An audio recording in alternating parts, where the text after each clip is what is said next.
Esse é o tempo de cantarmos Cristo virá outra vez. Mas um dia cantaremos juntos, Cristo Jesus já voltou. Aleluia! Que dia será aquele quando juntos com Jesus cantaremos, louvaremos, adoraremos a Jesus, ao nosso Deus, com nossas vozes, com nossas vidas. Como é bom receber todos vocês, membros da Primeira Igreja Batista do Rio de Janeiro, e tantos outros, pessoas, amigos, familiares especiais da nossa igreja, do ministério desta igreja, das nossas famílias, de cada um de nós. Estamos chegando ao término de mais um mês de cultos online. Você pode pensar nisso, pode rever quantas bênçãos, quantas oportunidades tivemos de conhecer a palavra de Deus, conhecer o ministério desta igreja, adorarmos juntos, nos relacionarmos ainda que à distância através deste culto. Foi muito bom receber todos vocês neste mês de setembro e já estamos nos preparando para o mês de outubro, quando muitas surpresas estão por vir no ministério desta igreja e estão por vir na sua vida se você estiver conosco.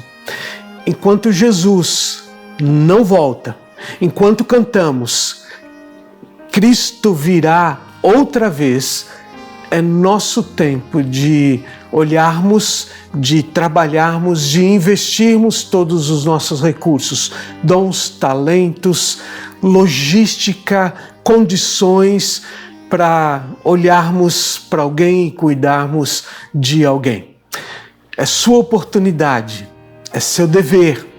É uma bênção para a sua vida e será uma bênção para a vida de outra pessoa quando você se dispuser a cuidar de alguém. Portanto, hoje, domingo, pela manhã, à tarde, à noite, durante toda a semana, olhe para alguém, cuide de alguém, invista na vida de alguém. Bom dia, irmãos e amigos que assistem o culto da Primeira Igreja Batista do Rio de Janeiro. Este é o nosso momento de confissão. Eu gostaria de compartilhar com você, meu prezado irmão, meu querido amigo, um texto que vem do profeta Oséias, lá no capítulo 14, versículos 1 e 2. O profeta foi levantado por Deus e traz uma mensagem interessante para o povo, e assim ele diz: volte, ó Israel, para o Senhor seu Deus, pois seus pecados causaram sua queda. Tragam suas confissões e voltem para o Senhor.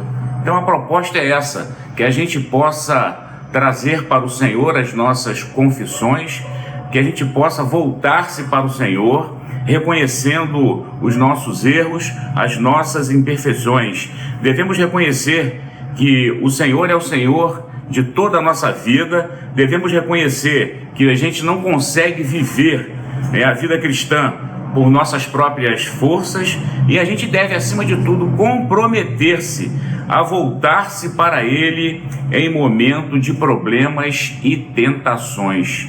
Vamos orar. Graças te damos, ó Pai, pela leitura da Tua Palavra. Graças te damos, ó Pai, pela exortação que sempre dela recebemos.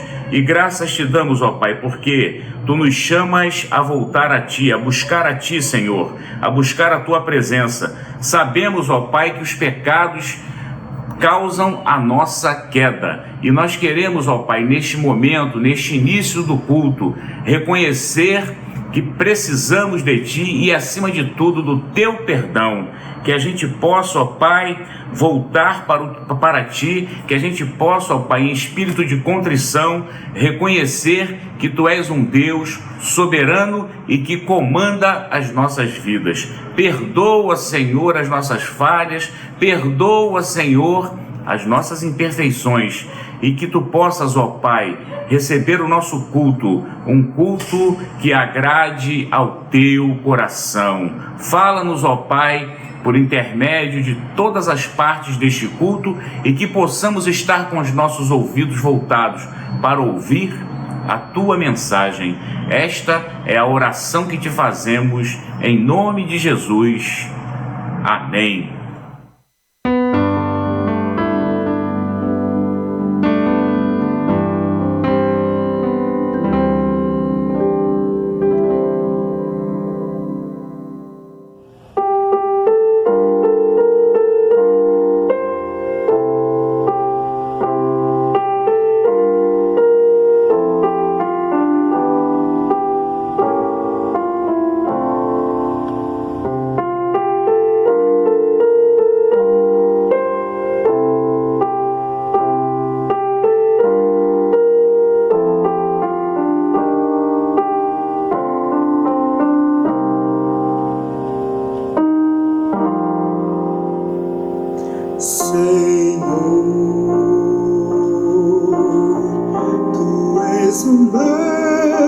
pastor e pai,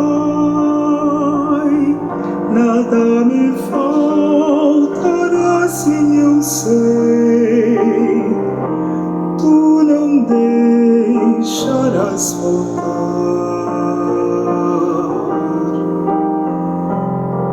Só tu deitar-me fazes tão em paz, em campos verdes com teu amor, sempre a me guiar.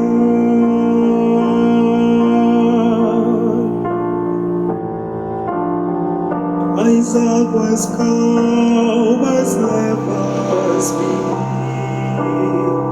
minha alma calmas com amor, com paciência, com a ternura que só tu tens pra me dar. E também prometes que mesmo que eu vá pelo vale da sombra da morte, estarás lá e tu serás o meu consolo, meu fim.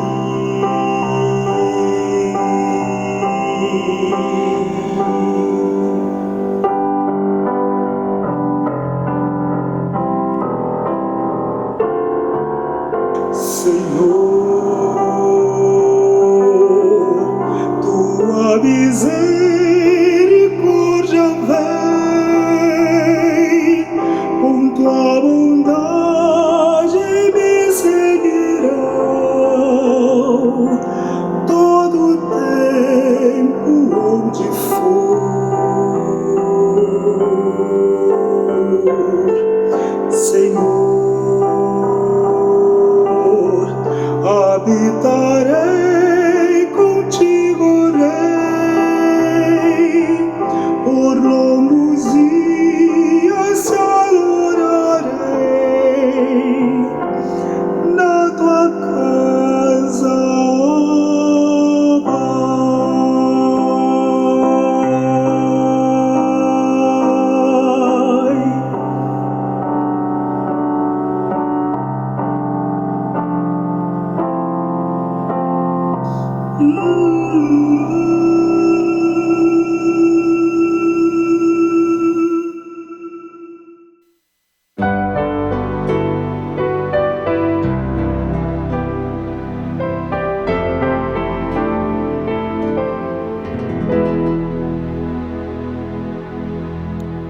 Tu, porém, tens observado a minha doutrina, procedimento, intenção, fé, paciência, amor, perseverança, minhas perseguições e aflições que sofri em Antioquia, Icônio e Listra. Quantas perseguições suportei, e o Senhor me livrou de todas. Na verdade, todos os que querem viver uma vida piedosa em Cristo Jesus sofrerão perseguições. Mas os homens maus e impostores irão de mal a pior, enganando e sendo enganados. Tu, porém, permanece naquilo que aprendeste e de que foste inteirado, sabendo de quem o tens aprendido. Pois desde a infância sabes as sagradas letras que podem fazer-te sábio para a salvação pela fé que há em Cristo Jesus. Toda a Escritura é divinamente inspirada e proveitosa para ensinar, para repreender, para corrigir, para instruir em justiça, a fim de que o homem de Deus seja capacitado e a fim de que o homem de Deus tenha capacidade e pleno preparo para realizar toda boa obra. É o peso das traduções antigas na cabeça da gente. Vamos orar. Senhor querido, amado, nós te damos graças porque podemos novamente nos reunir em torno da tua santa palavra para pedir que nos fales, que nos abençoes, que nos uses, que nos modifiques, que nos entusiasmes, que a tua presença seja percebida, sentida e refletida em nosso viver. Nós oramos agora em nome de Cristo Jesus. Amém. Quando se estuda lógica formal, também chamada lógica aristotélica, aprende-se que há proposições universais e proposições particulares. Com o exemplo que eu vou dar aqui, você provavelmente vai entender a diferença. Vamos submeter o conselho de Paulo no versículo 14, tu, porém, permanece naquilo que aprendeste e de que foste inteirado, sabendo de quem o tens aprendido?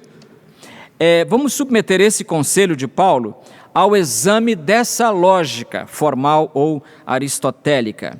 Se dissermos que essa frase é uma proposição universal, teremos que admitir que, se uma pessoa foi instruída desde menino a ser ateu, então ele deve permanecer assim. Será que é isto que Paulo está recomendando? Mas se perguntarmos a quem Paulo recomendou, a quem Paulo escreveu isso, então nós teremos a chave para avaliar se o conselho de Paulo é bom para nós ou não. Paulo escreve particularmente a quem? A Timóteo, você sabe. E diz a Timóteo que ele deve permanecer naquilo que aprendeu. Por quê? Porque aquilo que Timóteo aprendeu não era só coisa boa, era coisa muito boa, muito boa. Eu sei que nem tudo que nós recebemos da infância é digno de conservação, mas há coisas que nós recebemos da infância que não são coisas infantis, embora venham da infância.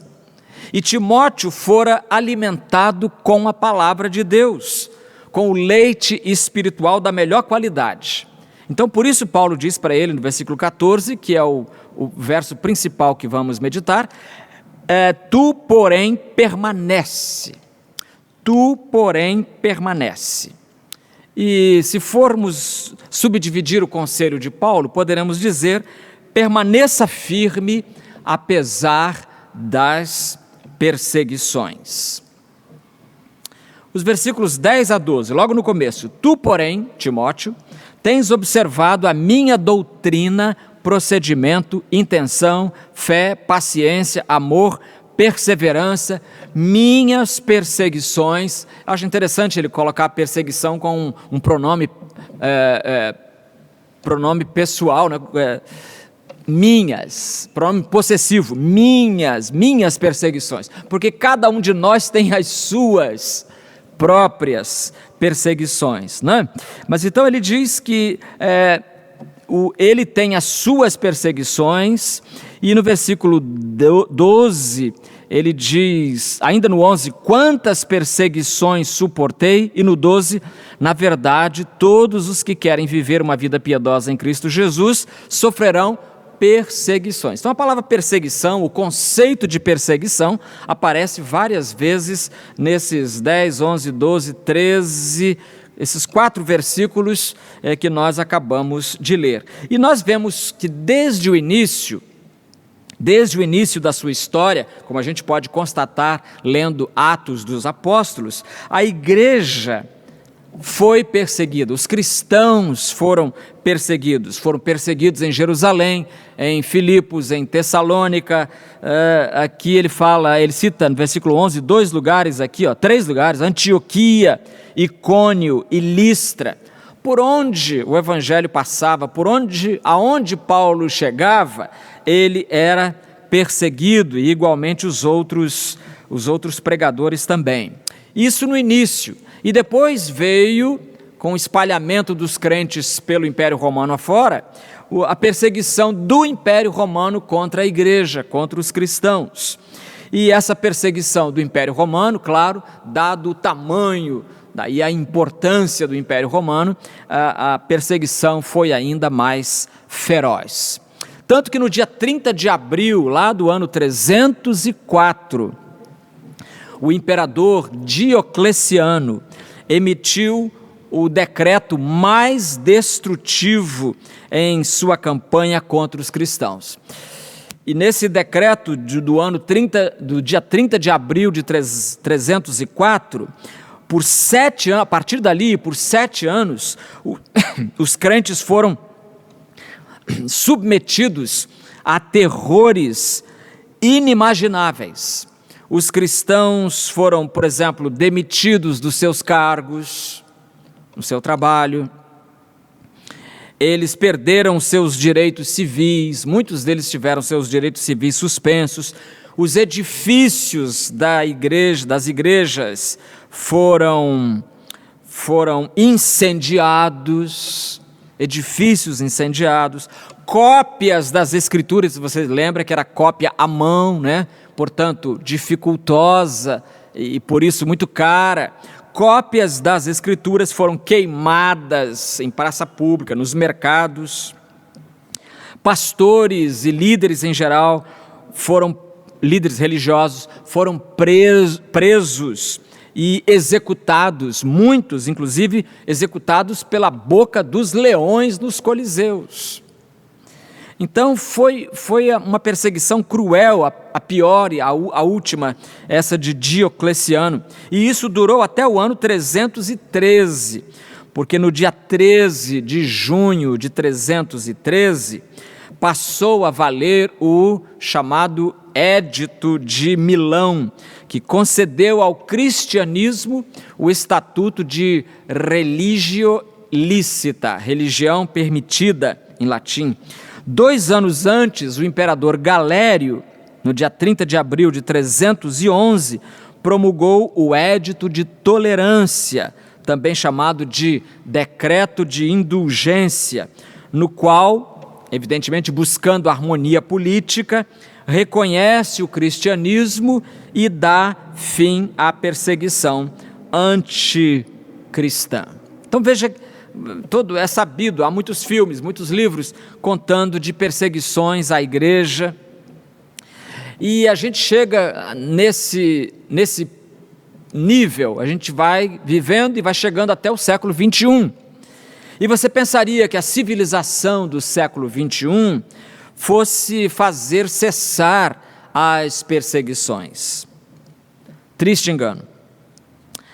Há 59 anos existe uma organização chamada Organização Cristã Internacional Portas Abertas. Ela atua nos países onde os cristãos sofrem ainda hoje com a intolerância religiosa. E uma pesquisa realizada com cristãos das mais diversas nações e que lista os países mais opressores ao cristianismo, chegou à conclusão em 2015 que os países que mais perseguem os cristãos, os 10 primeiros países perseguidores são Coreia do Norte, Somália, Iraque, Síria, Afeganistão. Eu talvez colocasse agora o Afeganistão em primeiro lugar, né, de acordo com os últimos acontecimentos, Sudão, Irã, Paquistão, Eritreia e Nigéria. Então, nesses países é perigosíssimo ser cristão. E você vê que ninguém está levantando a bandeira em defesa deles. É uma organização que ninguém conhece praticamente, Organização Cristã Internacional Portas Abertas. Tem outras organizações também tentando levantar a bandeira da liberdade religiosa para todo mundo. Para todo mundo. E eu pergunto, e no Brasil, será que nós temos liberdade de culto? Ou poderia perguntar também, será que todas as pessoas têm liberdade de culto no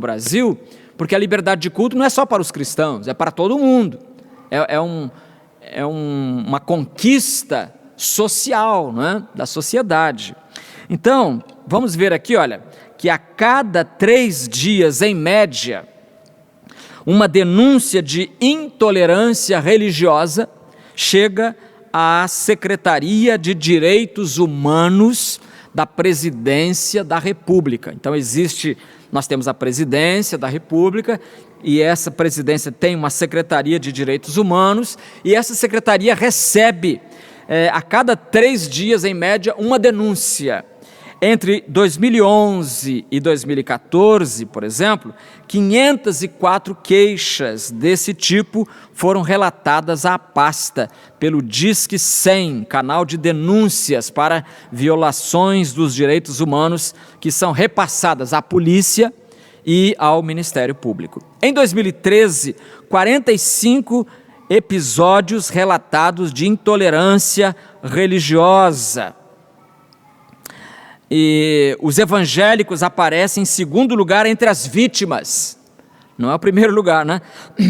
O segundo lugar entre as vítimas de intolerância, em mais de 1/4 dos casos detalhados. A lista de atingidos, eu falei que os evangélicos alcançam o segundo lugar, mas a lista não poupa nenhum tipo de fé, isso aqui é triste. Embora em menor número, olha, espíritas são perseguidos por sua fé no espiritismo, os católicos têm católicos perseguidos por causa da sua fé no catolicismo, judeus, muçulmanos e até, diz o artigo que eu recortei aqui, e até rastafares. Rastafares constam nos dados da secretaria e noticiados pelo jornal Folha de São Paulo. Nos últimos 4 anos, nem os ateus ficaram de fora. Nem os ateus ficaram de fora. Então, irmãos, a gente nota o seguinte: o que não pode acontecer é o cristianismo passar de perseguido a perseguidor. Nós não podemos, mas em todo caso, permaneça, diz o apóstolo Paulo, permaneça firme apesar das perseguições. Se for o caso de continuar sendo perseguido nesses 10 países que eu mencionei, se houver incremento da perseguição no Brasil, a gente precisa se lembrar que Paulo escreveu a Timóteo para ele permanecer firme naquilo que aprendeu. Segundo lugar, permaneça firme apesar das tentações. Apesar das tentações. Versículo 13, Paulo diz: mas os homens maus e impostores irão de mal a pior, enganando. E o tentador trabalha muito com o engano. E as tentações são tão reais na vida do crente, na vida da fé, da vida piedosa, digamos assim, que Jesus ensinou os seus discípulos a orarem: não nos deixes entrar em tentação, mas livra-nos do mal. Os homens maus e enganadores estão por aí, tentando enganar, tentando derrubar você da sua fé, mas é preciso permanecer firme. Agostinho, que escreveu um dos livros mais sinceros, né, sobre a fé cristã, chamado Confissões, é uma autobiografia, mas com um aspecto de confissão. Ele, lá pelas tantas, no livro 10º, ele diz assim: ignoro a que tentações posso resistir e a quais não posso. Minha esperança é que és fiel, falando para Deus, és fiel e que não permitirás que sejamos tentados além de nossas forças, citando Paulo, evidentemente, e que com a tentação dás também meios para a suportar, para que possamos resistir. Então, tentação virá, do norte, do sul, do leste, do oeste, de todo lado. Por isso, Thomas Kempis dizia que o fogo prova o ferro e a tentação prova o justo. O fogo prova o ferro e a tentação prova o homem justo. Mas para o final da primeira carta, 1 Timóteo, capítulo 6, versículo 9, o apóstolo Paulo ele chama a atenção de Timóteo para um problema que é bastante corriqueiro, era corriqueiro na sua época e é corriqueiro ainda hoje. Ele diz assim: os que querem tornar-se ricos. Se você quer se tornar rico, presta atenção nisso. Olha o conselho de Paulo, olha a advertência de Paulo. Os que querem tornar-se ricos caem em várias tentações. Se cai. Quer ficar rico, né? E geralmente quer ficar rico sem trabalhar e poupar, quer ficar rico só mesmo ganhando a vida de modo fácil, então cai em várias tentações, e você sabe como esse versículo é atual na nossa sociedade. Se você percebe, então, alguma área da sua vida, querido irmão, onde você se mostra mais vulnerável, onde você talvez seja mais fraco, então comece a vigiar. É por ali que você deve começar um processo de vigilância espiritual, porque Jesus disse: orai e vigiai, não só orar. Há uma revista norte-americana de devoção chamada de jornal, vamos traduzir assim, Jornal do Discipulado, ou Revista do Discipulado. E essa revista uma vez publicou uma pesquisa com alguns leitores, e classificando as áreas de maior desafio espiritual para eles. Então a pesquisa foi feita perguntando qual é a área de maior desafio espiritual na sua vida. Olha as respostas. Em primeiro lugar, o maior problema daqueles crentes que responderam era materialismo, né? Pouca transcendência na religião. O segundo problema maior, segunda maior tentação, era o orgulho. O terceiro, o egoísmo. O quarto, a preguiça. O quinto e o sexto empatam raiva ou amargura, empatando com tentação sexual. A sétima é a inveja. O oitavo problema dos que responderam é a gula. A gula, engraçado, problema que você percebe que para você não é problema, para outro é muito grande, né? E o nono, a mentira. A mentira. Então, materialismo, orgulho, egoísmo, preguiça, raiva ou amargura empatado com tentação sexual, inveja, gula, mentira. Os respondentes da pesquisa notaram que as tentações eram mais fortes quando negligenciavam seu tempo com Deus. 81% responderam que quando negligenciavam sua comunhão pessoal, solitária com Deus, as tentações eram mais fortes. Outros 57% responderam que quando estavam fisicamente cansados. Outros, resistir à tentação foi possível por meio da oração. 84% respondeu isso. Evitando situações comprometedoras, 76%. Estudo da Bíblia, 66%. E sendo responsável por alguém, 52%.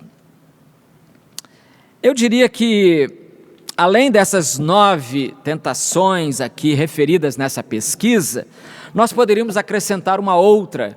Os crentes sofrem demais essa tentação hoje, que é o assédio de não crer na suficiência das Escrituras, não crer na suficiência da Bíblia como palavra de Deus. Por isso o apóstolo Paulo lembra que nessa sessão, no versículo 16, toda a Escritura é divinamente inspirada e proveitosa para ensinar, repreender, chamar atenção, né? Para corrigir, instruir em justiça. Ela é ótima para tudo isso. A palavra é proveitosa para ensinar, para repreender, corrigir, para instruir em justiça. Nós temos aqui em nosso país um irmão, e ele escreve muito para a revista evangélica, e ele tem um livro chamado Icabod, o nome dele é Rubem Amorese, e nesse livro Icabod ele diz o seguinte: aprender a Bíblia exige esforço e disciplina.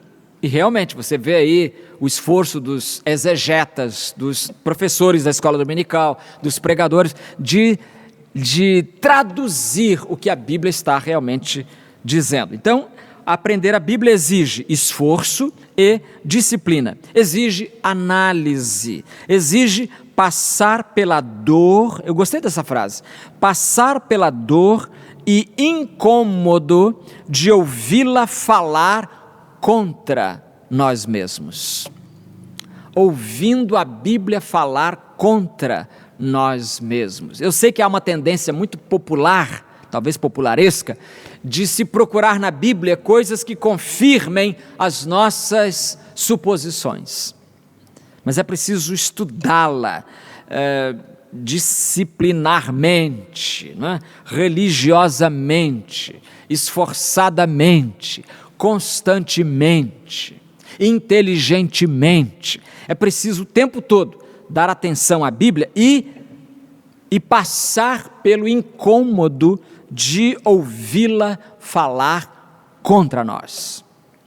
Então, permaneça firme apesar das tentações, apesar das perseguições, das tentações, e, em último lugar, permaneça firme apesar das frustrações. Timóteo é um pastor novo, Paulo um pastor velho.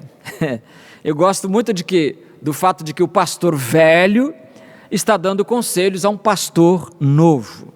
Um crente velho discipulando um crente novo. Mais ou menos é isso que está acontecendo nestas duas cartas que o apóstolo escreveu.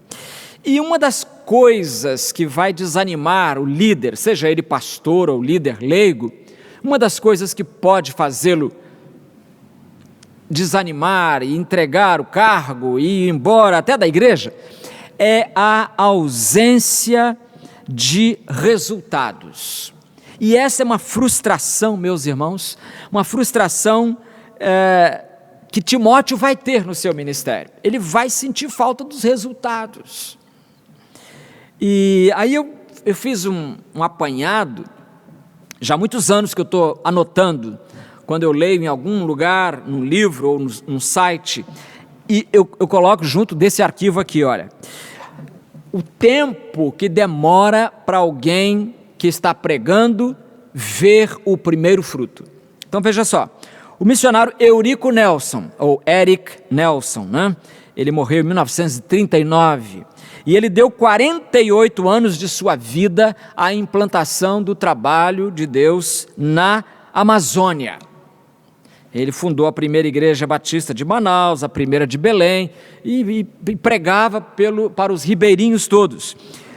48 anos da sua vida, mas ele pregou o evangelho durante 5 anos na cidade de Belém, 5 anos, sem ver nenhum convertido.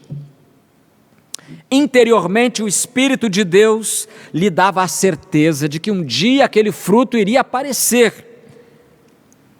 Era como se o Espírito Santo dissesse para ele assim: olha, tu, porém, Eric Nelson, permanece. William Carey é considerado o pai das missões modernas, muita gente discute esse título, mas, para resumir, ele é o primeiro da época moderna a levantar a bandeira de missões mundiais, digamos assim, missões em outras terras.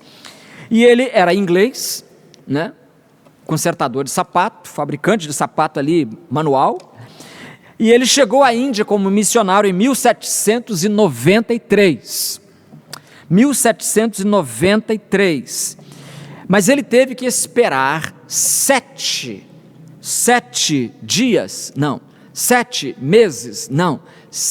longos anos. Teve que esperar até batizar o primeiro convertido, um hindu chamado Krishna, olha o nome do sujeito, Krishna Pal.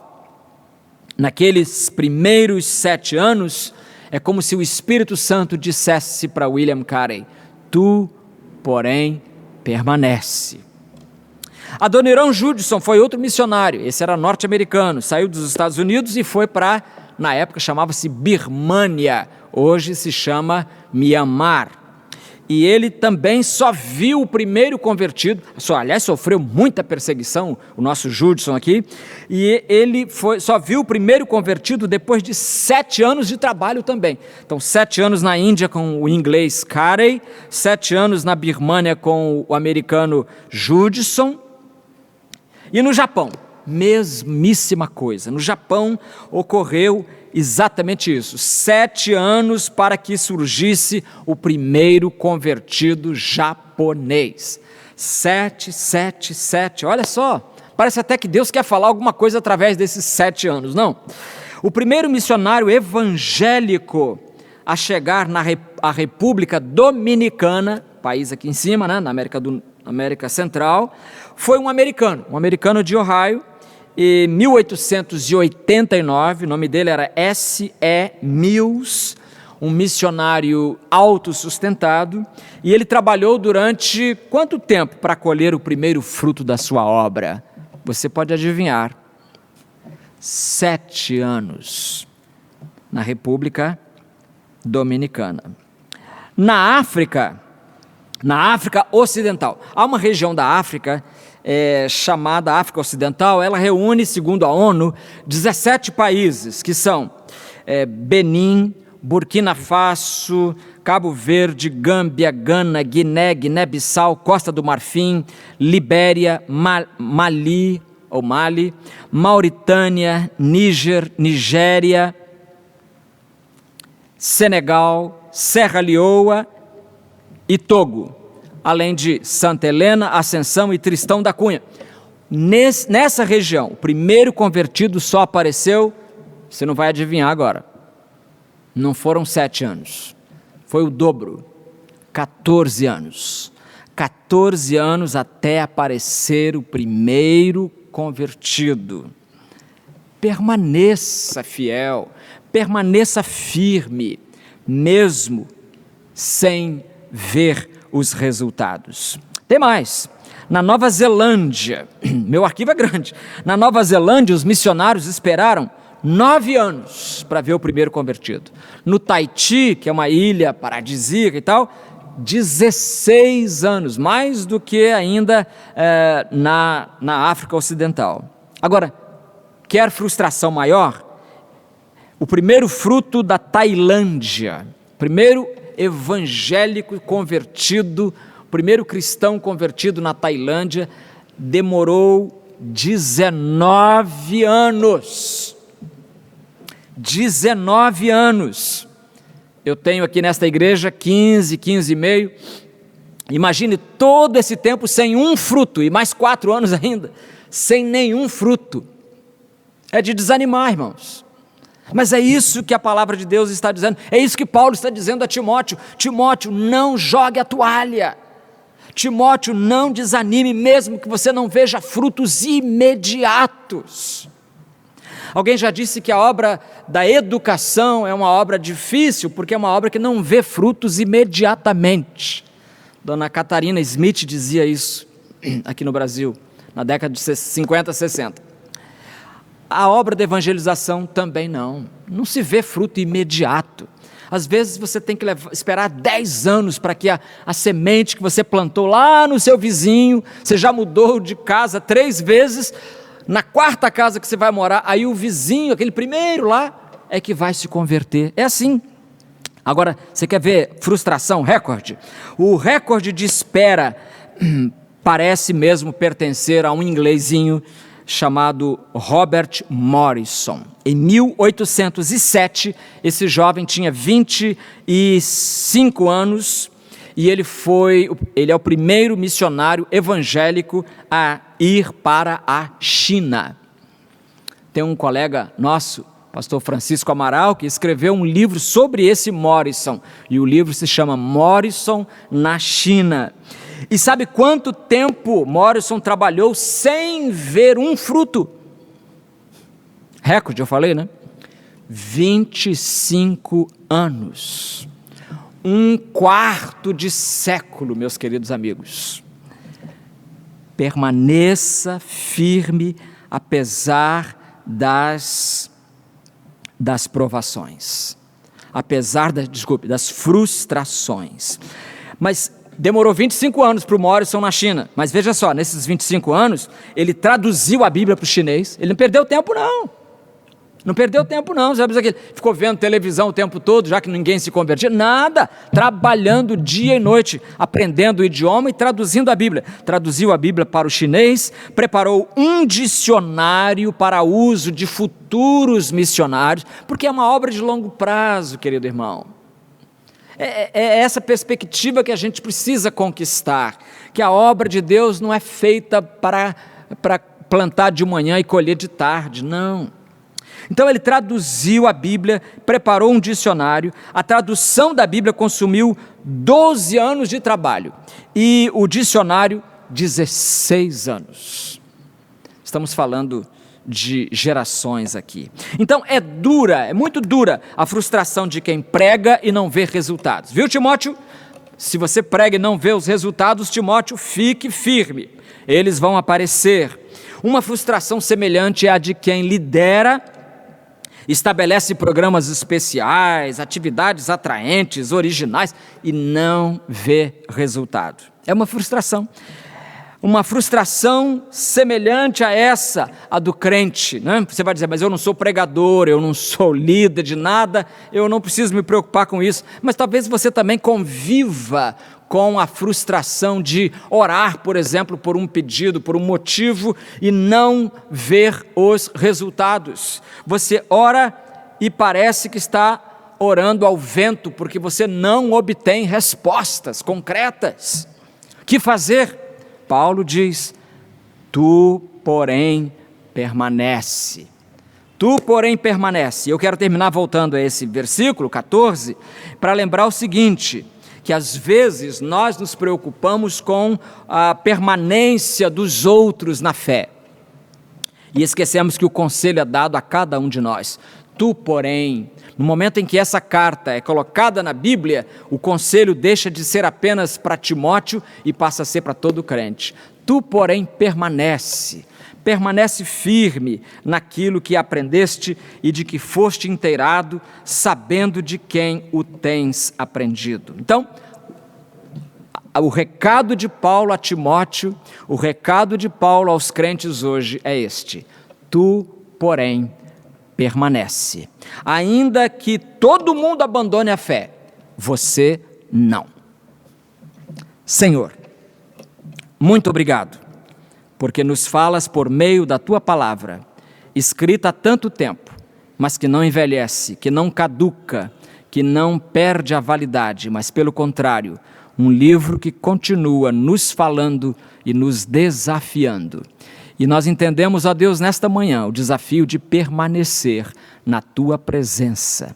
Continua abençoando-nos com essa bênção, a bênção de permanecermos firmes, em nome de Jesus.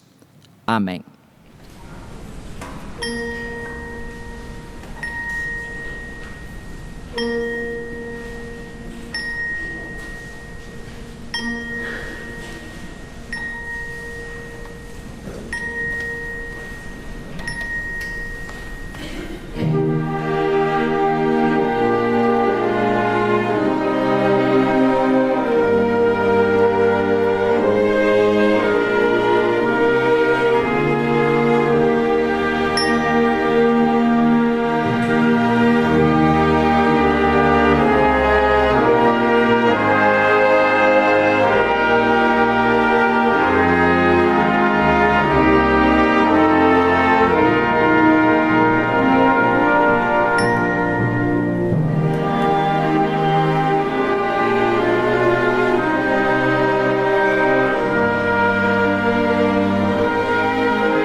Irmãos, a Primeira Igreja Batista do Rio de Janeiro está organizando a volta aos cultos presenciais. O primeiro culto ocorrerá no dia 10 de outubro, segundo domingo. Você e sua família serão muito bem-vindos. Você receberá as instruções de inscrição e de frequência pelas nossas redes sociais e também pelos grupos que você já participa em nossa igreja. Você também encontrará todas as instruções no nosso site em Retorno aos Cultos Presenciais. Seja muito bem-vindo. Mantenha-se de forma segura.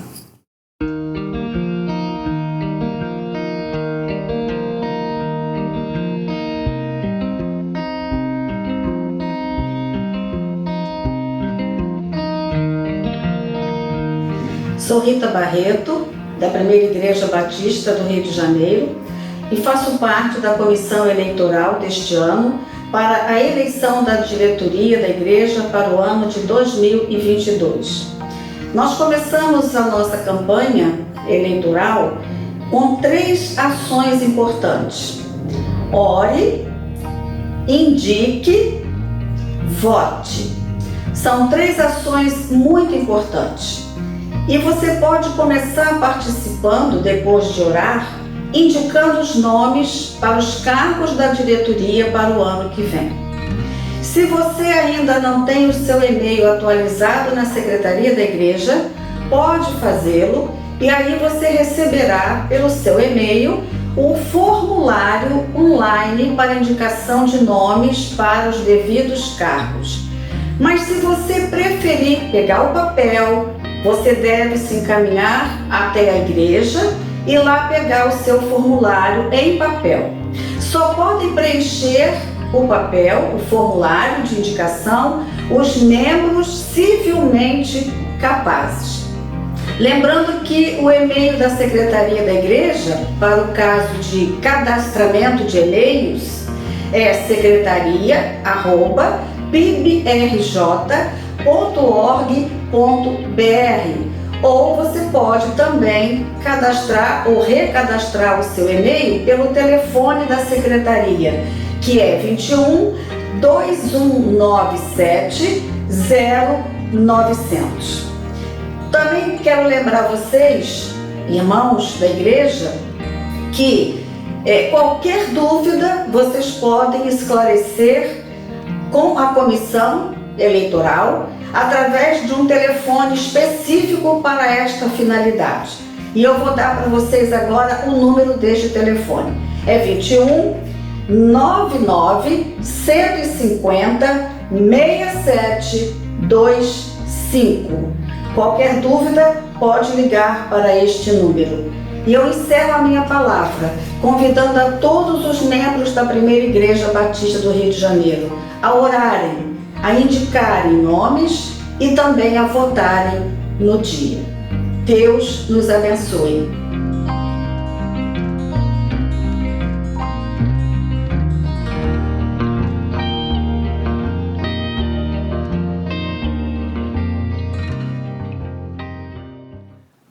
Muito obrigado pela sua presença, pela sua participação no culto desta manhã. Nós queremos convidá-lo a retornar às 19 horas. Hoje à noite, ou a partir de hoje, nós vamos começar uma série de 5 mensagens sobre o Filho Pródigo. 5 mensagens, e você está convidado a nos acompanhar, a refletir conosco na Palavra de Deus. Vamos orar? Senhor, obrigado por este culto, obrigado por todas as bênçãos que nos deste enquanto estávamos aqui te cultuando. Continua conosco, abençoando nossas vidas, nossas famílias, nossa saúde, a nossa fé, enfim, a nossa igreja, as tuas igrejas em geral. Ó Deus, ajuda-nos em tudo, e nós bendizemos o teu nome por todas as bênçãos. Em nome de Jesus. Amém.